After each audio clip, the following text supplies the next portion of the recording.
Daily यात्रा vlog के इस यूट्यूब चैनल पर आप सभी दोस्तों का एक बार फिर से नई ताज़ा वीडियो में हार्दिक स्वागत है। और आप लोग देख रहे हैं माता वैष्णो देवी यात्रा के मार्ग जनी त्रिकुटा पर्वत का ये खूबसूरत सुबह सुबह का आज का ताज़ा नज़ारा।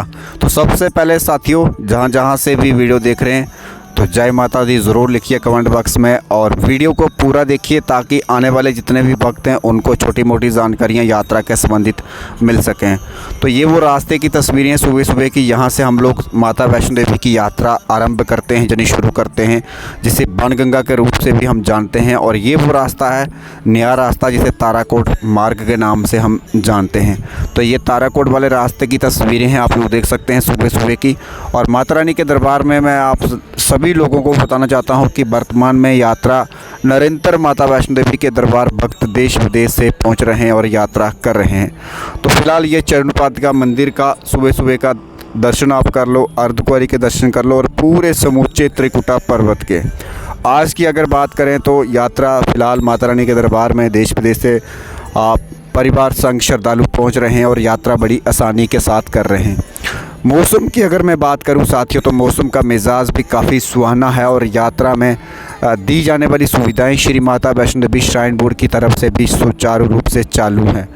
चाहे हम बात करें घोड़ा, पिट्ठू, पालकी या फिर हेलीकॉप्टर या बैटरी कार या रोपवे, तमाम छोटी मोटी सुविधाएं श्रद्धालुओं के लिए उपलब्ध हैं।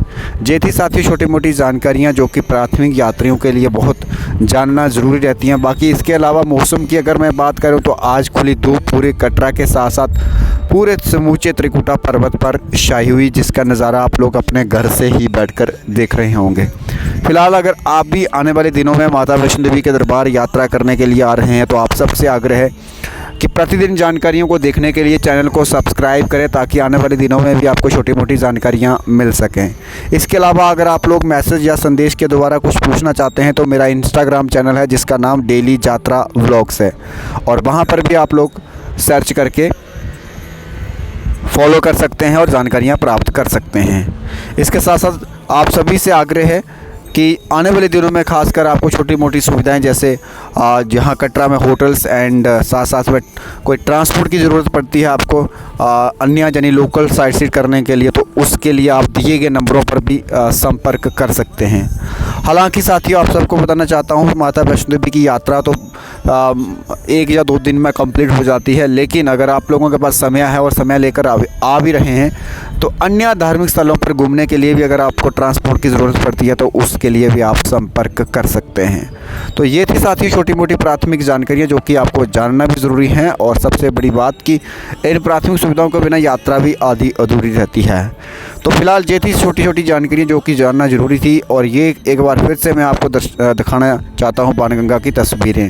हालांकि यात्रा की बात करें तो यात्रा इतनी संख्या नहीं है ज़्यादातर सुबह सुबह, लेकिन मिली जानकारी के अनुसार बीते कल की अगर मैं बात करूं तो लगभग 19,000 श्रद्धालुओं ने माता वैष्णो देवी के दर्शन किए हैं।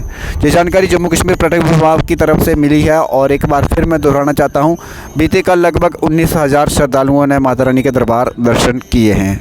तो ये थी साथियों पूरी ओवरऑल माता वैष्णो देवी यात्रा से जुड़ी जानकारियाँ। इसके अलावा शिवकोड़ी की यात्रा भी लगातार चल रही है, और साथ साथ में लोग पत्नीटॉप, नत्था टॉप बर्फबारी देखने का नज़ारा भी ले रहे हैं। इसके साथ अगर आप कश्मीर की वादियों में जाना चाहते हो तो तब भी आप लोग दिए गए नंबरों पर संपर्क कर सकते हैं।